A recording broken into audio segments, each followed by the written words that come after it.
Olá, que a graça e a paz de Cristo esteja com cada um. Seja mais uma vez bem-vindos ao nosso canal Profecias Atuais, o canal que estuda as profecias relevantes para o nosso tempo. Se você ainda não é inscrito, vai lá, se inscreve no nosso canal, deixe seu like, compartilhe, comente. Isso ajuda bastante na divulgação desses vídeos. Muito obrigado para você que tem compartilhado, curtido esses vídeos e divulgado esses estudos com outras pessoas.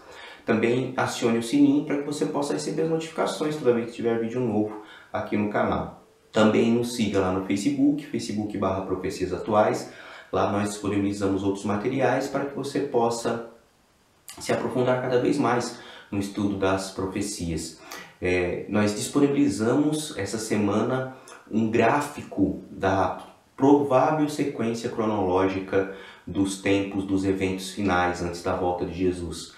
Dá uma olhadinha lá na nossa página que está bem legal, você vai entender um pouquinho visualmente do que nós estamos falando dessa sequência de eventos que nós estamos estudando. E como você pode ver, nós ainda continuamos com problema com o nosso cenário, o cômodo onde eu gravava está com problemas e ainda nós continuamos com esse fundo branco. Quem sabe futuramente nós possamos resolver. Enquanto isso, nós continuamos aqui, mas o mais importante é o conteúdo, é a palavra de Deus que nós temos estudado por todo esse tempo. Hoje nós vamos continuar o estudo de Apocalipse 16, estudando as 7 pragas. Estudamos da primeira à quarta praga no vídeo passado. Se você não assistiu esse vídeo, vai lá na descrição do vídeo, nós vamos disponibilizar esse estudo. Você clica lá e assiste o vídeo que nós fizemos passado. Hoje nós vamos dar continuidade estudando a quinta, a sexta e a sétima praga. Por isso, sem mais delongas, se você puder fechar seus olhos, nós vamos pedir a Deus a orientação do Espírito Santo. Pai bendito, te louvamos mais uma vez pela oportunidade que o Senhor nos dá de estudar a Tua Palavra. Te agradecemos porque, mesmo em meio a tantas dificuldades, o Senhor ainda nos dá o privilégio de estudar e pedimos que o Seu Santo Espírito esteja aqui conosco. Esteja com aqueles também que estão passando por problemas, principalmente com relação a essa pandemia, que o Senhor esteja com aqueles que estão internados, que estejam com aqueles que estão passando por problemas de saúde em casa, e também estejam com aqueles que estão com essa mesma dificuldade ou com outras dificuldades, mas também estão aqui querendo aprender a Sua Palavra, mesmo em meio a essas situações. Que o Senhor nos conforte e nos dirige, nós pedimos em nome do Senhor Jesus Cristo. Amém. Bom, então vamos lá. Antes de começar o estudo de Apocalipse 16, da quinta praga em diante, nós vamos corrigir uma coisa que eu falei no vídeo passado.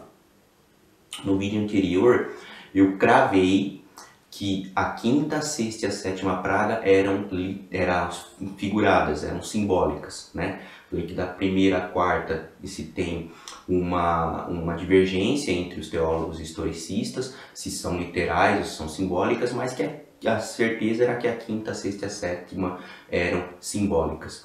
A sétima praga provavelmente não é simbólica, ela talvez seja literal. Então aqui nós estamos corrigindo um erro. Nós vamos ver por que a sétima praga talvez seja literal. Então, quando a gente erra, a gente tem que falar, né? Então, a quinta com certeza é simbólica, a sexta também. E é nessa sexta que a gente vai se demorar um pouco mais hoje. Porque talvez ela seja a mais famosa de todas as taças do capítulo 16. Porque lá se fala sobre a batalha do Armagedon. Então nós vamos ver tudo sobre isso bem tranquilo, calmamente, para a gente entender o que a profecia tem para nos mostrar. Então talvez esse vídeo fique um pouco mais longo, você que está assistindo agora, você já sabe mais ou menos quanto tempo tem. Nós procuramos sempre ter o tempo, né, de duração do vídeo entre 20 e 30 minutos, para ser um vídeo de média, curta duração, para que não fique muita informação e você possa estudar com calma. Às vezes passa um pouquinho de 30 minutos quando o assunto é mais complexo, mas é raro. Então vamos lá. No quinto flagelo, lá em Apocalipse 16, no verso 10, fala: derramou o quinto anjo, né, a sua taça sobre o trono da besta, cujo reino se tornou em trevas, e os homens remordiam a língua por causa da dor que sentiam, e blasfemaram o Deus do céu por causa das angústias e das úlceras que sofriam, e não se arrependeram das suas obras. Então, como eu disse, a quinta praga ela é simbólica. Por quê? Porque quando fala que o reino da besta, o trono da besta, né, se tornou em trevas, o reino da besta ele é mundial. Em todas as nações nós temos pessoas que vão seguir a besta. Então, quando fala que o trono da besta, o reino da besta se tornou em trevas, não significa que a terra vai ficar em trevas, mas significa que vai ser um período muito escuro, né? Num sentido simbólico de dizer. As trevas na Bíblia geralmente significa o mal, significa o lado ruim. Em João, Evangelho de João, capítulo 3, fala que os homens amaram mais as trevas do que a luz. Então a escuridão geralmente sempre aponta para uma coisa ruim. Então significa que nesse período vai ser o pior período do reino da besta. Vai ser um período realmente terrível. E os homens vão atribuir esse período ruim por causa de Deus. Porque fala que eles blasfemaram o Deus do céu. Blasfêmia, como nós já estudamos, não é xingar a Deus, não é falar mal de Deus, mas querer se colocar no lugar de Deus. Então eles vão tentar assumir o controle e tentar resolver a situação por si só e deixar Deus de lado, né? E outra coisa interessante que nos fala nessa praga é que provavelmente esses acontecimentos vão ser rápidos, porque fala que eles ainda estão sofrendo as angústias das úlceras da primeira praga, né?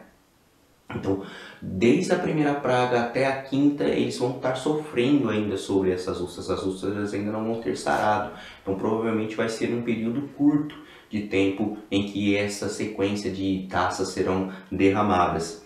E mais uma vez fala que eles não se arrependeram das suas obras. A gente já conversou sobre isso no primeiro vídeo, o porquê que eles não se arrependeram das suas obras, né? Então, se você perdeu, vai lá na descrição do vídeo, lá nós estamos mostrando o porquê que as pessoas, mesmo em tantas dificuldades, não se arrependeram.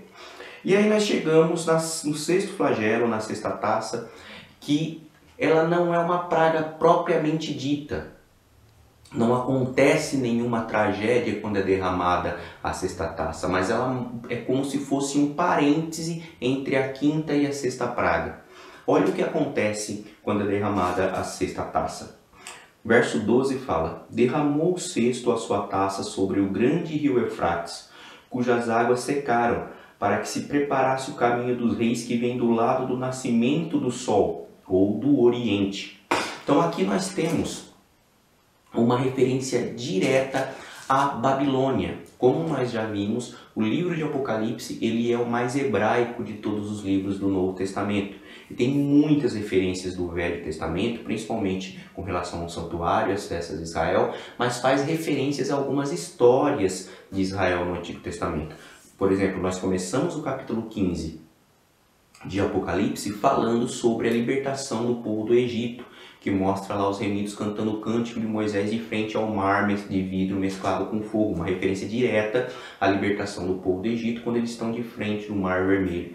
E tem o cântico de Moisés lá em Êxodo 15. Aqui ele já aponta para a Babilônia. Por que para a Babilônia? Porque a Babilônia caiu justamente quando Ciro, o rei da Pérsia, desviou o leito do rio Eufrates e invadiu a Babilônia por essa passagem do leito. Lembrando que o rio Eufrates cortava a Babilônia, você está vendo aí na imagem, como que era esse rio passando lá no meio da cidade. E a cidade tinha muralhas muito grandes, o portão era muito reforçado, então os exércitos do Império Persa não conseguiriam invadir a Babilônia. Então o que Ciro fez? Desviou o leito do rio Eufrates, deixou aquele leito seco e por aquela passagem ele invade com seu exército e toma a Babilônia sem precisar guerrear. Quando a Babilônia viu, já tinha entrado todo o exército de Ciro, né? E a Babilônia estava se gabando que ela era inexpugnável e quando viu os exércitos já estavam lá dentro, nem teve guerra. O Ciro toma a fortaleza, né? Toma a cidade de uma noite só. E é interessante que aqui fala que esse secamento do rio Eufrates ele serve para que prepare o caminho dos reis que vem do lado do nascente do sol, do nascimento do sol, em outras palavras, do oriente. E no Antigo Testamento, quando se fala dos reis que vêm do Oriente, é uma alusão à volta de Jesus. E outra coisa também faz uma alusão, uma referência ao próprio Ciro.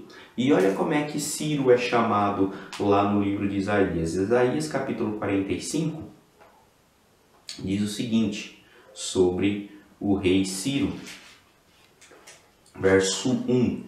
Assim diz o Senhor ao seu ungido, a Ciro, a quem tomo pela mão direita para abater as nações entre a sua face e para descingir os lombos dos reis e para abrir diante dele as portas que não se fecharão. Então, Ciro é chamado de seu ungido, o seu Messias. Então, Ciro é um símbolo, uma espécie de Cristo. É como se fosse aquele que libertaria o povo de Deus. E realmente é isso que Ciro faz. Depois que Ciro invade a Babilônia, os judeus estavam cativos na Babilônia já havia 70 anos. Ciro liberta o povo de Israel, permitindo que eles voltassem para Jerusalém para reconstruir o templo e a cidade. E lá no capítulo 41 de Isaías fala a respeito do Oriente. No verso 2 fala: quem suscitou do Oriente, ou do nascer do sol, né? Aquele a cujos passos segue a vitória. Quem faz que as nações se submetam e que ele calque os pés, os reis, e com sua espada o transforme em pó, e com seu arco em palha que o vento arrebata? No verso 4 fala: quem fez e executou tudo isso? Aí ele responde, né? Aquele que desde o princípio tem chamado as gerações à existência. Eu, o Senhor, o primeiro, e com os últimos eu mesmo.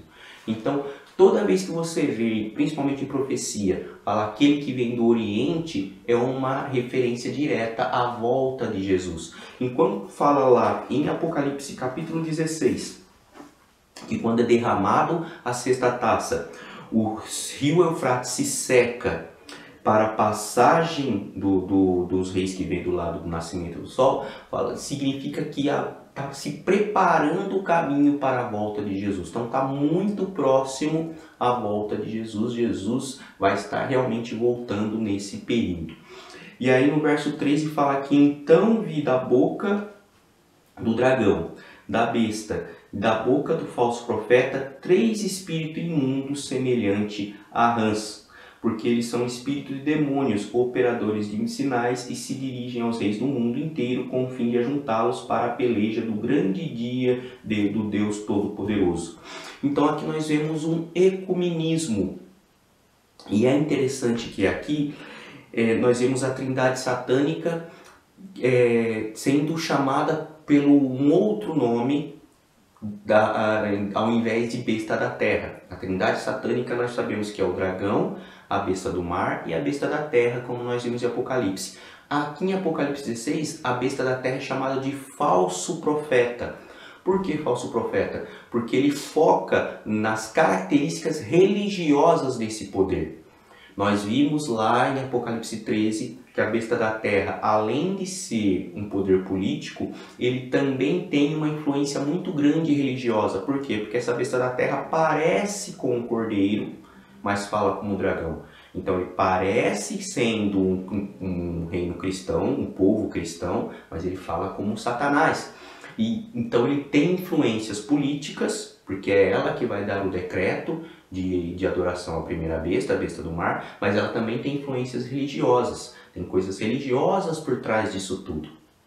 E religiosas cristãs. Então é um falso cristianismo. Então, em vez de ele chamar aqui de o dragão, a besta do mar e a besta da terra, ele fala a dragão, a besta do mar e o falso profeta. E a besta do mar também é chamada de outros nomes. Nós vamos ver no próximo capítulo, no capítulo 17, que a besta do mar é chamada de a grande meretriz ou Babilônia, né? Então, nós vemos aqui chamando de o falso profeta. E por que fala que é um ecumenismo? Porque nós sabemos que esse poder político, a besta da terra, que é chamado de falso profeta, não é um poder papal. A besta do mar é o poder papal. O poder da besta da terra, do falso profeta, é o protestantismo apostatado, o evangelicanismo apostatado. Então significa que vai ter uma união debaixo da autoridade do dragão, que é Satanás. Então nós vamos ter um ecumenismo aí. Os três vão falar a mesma língua, porque dos três saem os espíritos imundos, né? Semelhante a rãs. Então os três vão falar provavelmente a mesma língua. E qual é o que eles vão falar?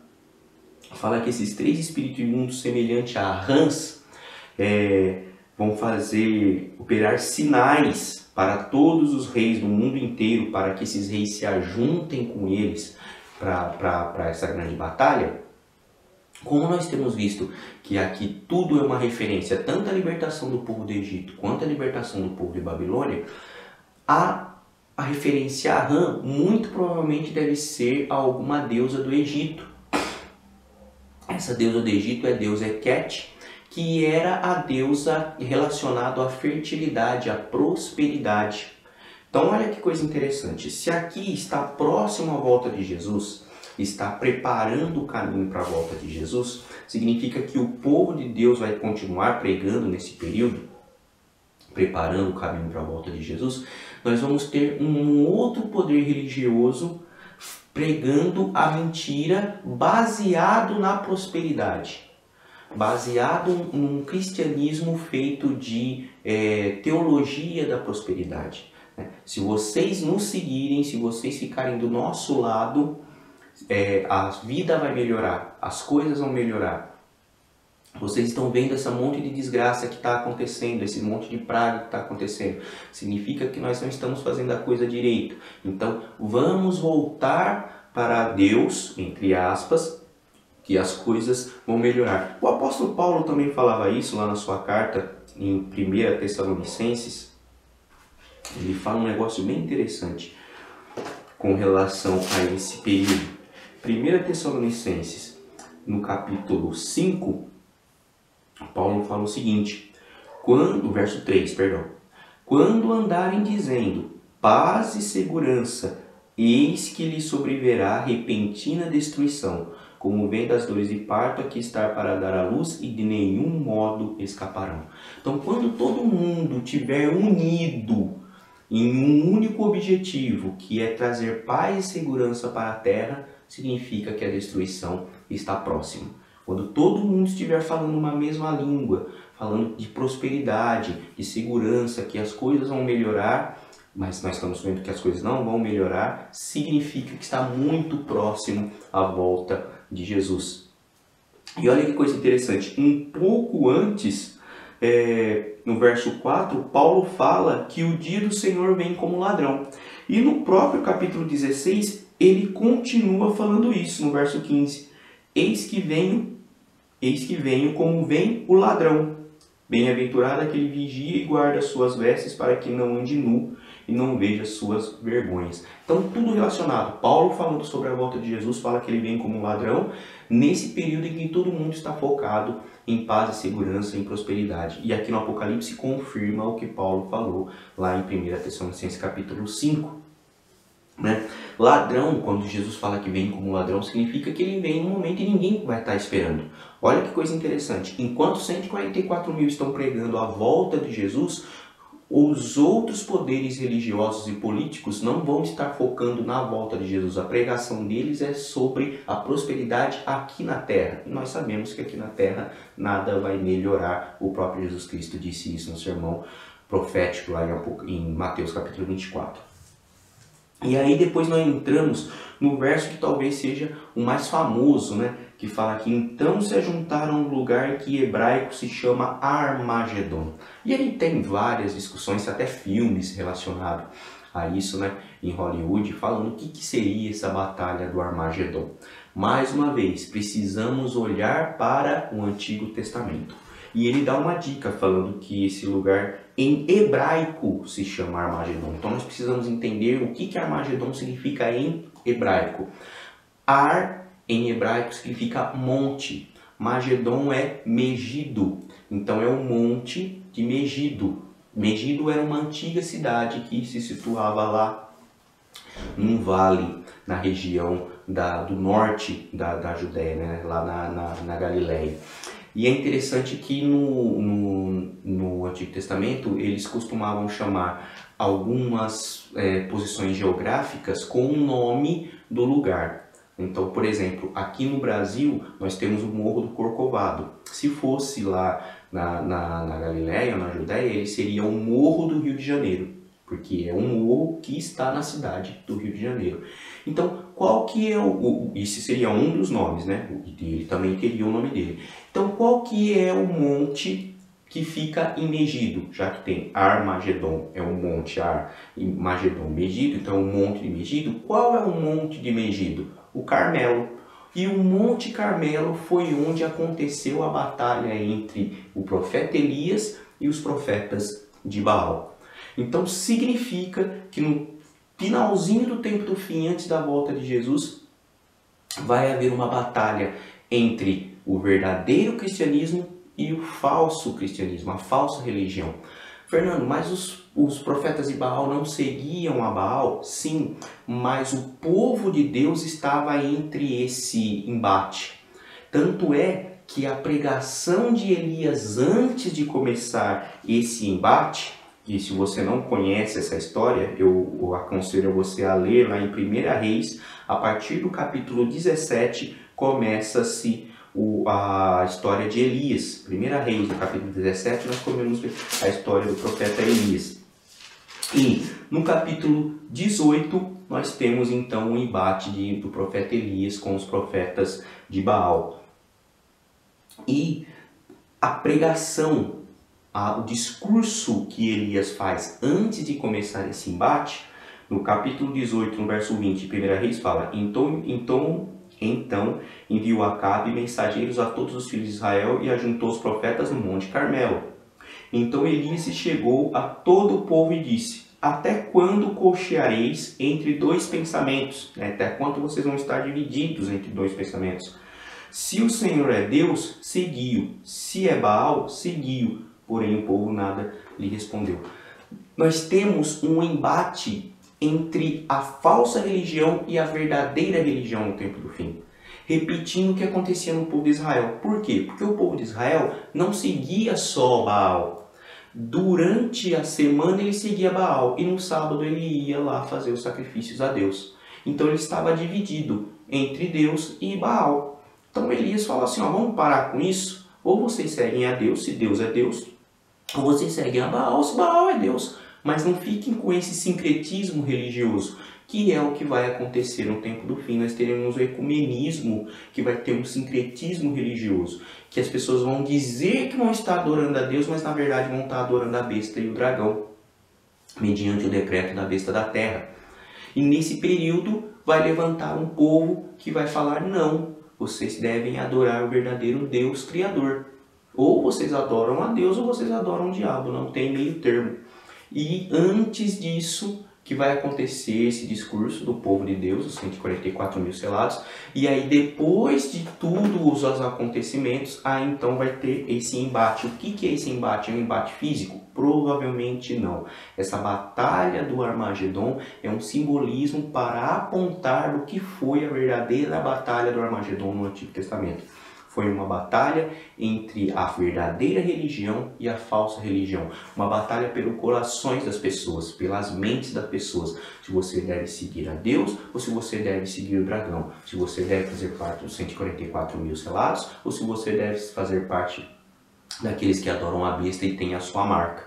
Este é o embate da batalha final. Este é o centro do que vai acontecer nesse tempo. Então, essa sexta taça é tudo simbólico, representa um período que vai estar muito próximo antes da volta de Jesus, em que as pessoas vão estar se unindo no mundo para pregar um evangelho falso contra aqueles que estão pregando o evangelho verdadeiro da volta de Jesus. E aí sim nós temos a sétima taça, que aí sim realmente vai ser o final de tudo. Capítulo 16, verso 17 diz: Então derramou o sétimo anjo a sua taça pelo ar, e saiu grande voz do santuário do lado do trono, dizendo: Feito está. Então tudo que tinha que ser feito já foi. tudo já foi julgado, já demonstrou para o universo inteiro que realmente Deus é justo, e aí começa-se a destruição. No verso 18 fala aí sobre vieram relâmpagos, vozes e trovões, e ocorreu grande terremoto, como nunca houve igual desde que há gente sobre a terra. Tal foi o terremoto forte e grande. E a grande cidade se dividiu em 3 partes, e caíram as cidades das nações. E lembrou-se Deus da grande Babilônia para dar-lhe o cálice do vinho do furor da sua ira. Então, lembra que eu falei que a 7ª taça, a 7ª praga, alguns falam que é literal, outros falam que é simbólica. Essa parte aqui é uma parte simbólica, porque a Babilônia, literal, não existe mais. Aqui Babilônia é simbólica, que ela está simbolizando a falsa religião. A grande cidade que domina sobre todos os reis da terra era Roma, né? Então Roma se tornou a Babilônia espiritual, a Roma papal. Então aqui é uma parte simbólica. Alguns acreditam que a parte onde teve um grande terremoto é a parte literal. No verso 20 fala, todas as ilhas fugiram e os montes não foram achados. E também desabou do céu sobre os homens grande saraivada, com pedras que pesavam cerca de 1 talento. E por causa do flagelo da chuva das pedras, os homens blasfemaram de Deus, porquanto o seu flagelo era sobremodo grande. Então aqui alguns acreditam que é literal, que aí quando começa realmente cair a saraivada, chuva de pedras muito grandes. Alguns falam que 1 talento é de 50 quilos, outro de 80 quilos, outro de 10 quilos. Varia muito de achado arqueológico para outro, o que significava 1 talento naquele período. Mas é uma chuva de pedra muito pesada, muito grande, que vai fazer um estrago muito grande. Vai ter vários terremotos, fala que as ilhas e os montes não fugiram, não foram achados, provavelmente vários maremotos. Então aqui realmente começa-se a destruição da terra antes da volta de Jesus. Para que depois, e nesse período, os salvos vão estar guardados. Vai ser o período em que os salvos vão fugir para as montanhas, vão estar realmente afastados da sociedade, enquanto todo o resto vai estar sendo destruído um pouco antes da volta de Jesus. E aí sim, quando Jesus voltar, ele vai resgatar os remidos e todos os ímpios serão destruídos. Esse aqui termina o 7º flagelo. Como eu disse, corrigindo o que nós falamos, alguns acreditam que é literal, outros acreditam que é simbólico, alguns acreditam que é o 2, mas o fato é que após esse 7º flagelo tudo está feito, a volta de Jesus já vai estar consumada. Se você tem alguma dúvida, nos siga, nos procure, mande seu comentário, mande as suas dúvidas para que nós possamos bater um papo e esclarecer tudo que você não tiver entendido com relação a esse assunto. No próximo vídeo nós vamos começar a estudar um capítulo muito importante, que é o capítulo 17 de Apocalipse. Vamos tentar fazer da maneira mais detalhada possível para que não se reste nenhuma dúvida, principalmente com relação ao 8º rei.